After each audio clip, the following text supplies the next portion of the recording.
বাড়ি চলে। আচ্ছা ঠিক আছে। আচ্ছা ঠিক আছে ম্যাডাম, তাহলে আমাকে একবারে একসাথে 3 মাসের বেতন দিতে হবে।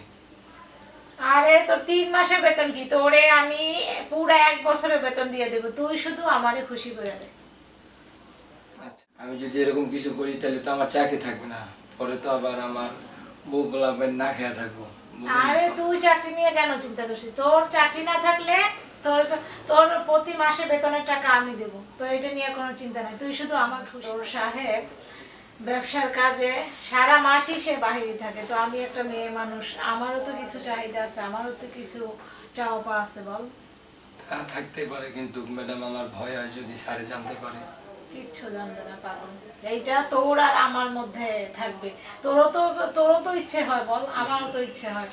তুই কি চাস না আমাদের দুজনের মনের ইচ্ছা পূরণ হোক? চাই তো ম্যাডাম, কিন্তু তারপরেও যদি তোর সাহেব ব্যবসার কাজে মাসের বউ বাচ্চা আছে, আর বউয়ের তো একটা চাহিদা আছে না, আমি তো মেয়ে মানুষ, আমি তো বুঝি, তার তো কিছু চাহিদা আছে, তোর তো যাওয়া উচিত। আরে আমরা ম্যাডাম হচ্ছে গরিব মানুষ, আমাদের শখ চাইলেও আমরা কিছু করতে পারি না, তাই এই জন্য আমরা সব মনের ভিতর থেকে এই জায়গায় পড়ে রয়েছি।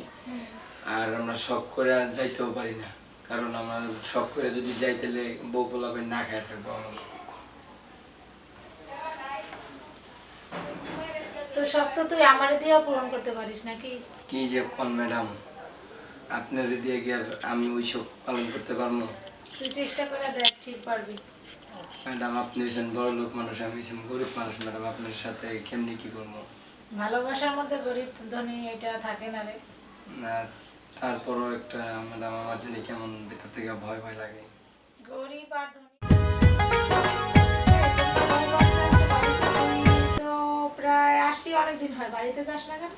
বাড়িতে গেলে আমার বউ পোলাপেনকে খাওয়াই বকে, আমি ছাড়া তো আর আমার বউ পোলাপেনের কেউ নাই, বুঝলেন নাই? এই জন্যই তো বাড়ি যাই না, এই জায়গায় পড়ে থাকি, এখান থেকে ওদের খরচ চালাই পারি।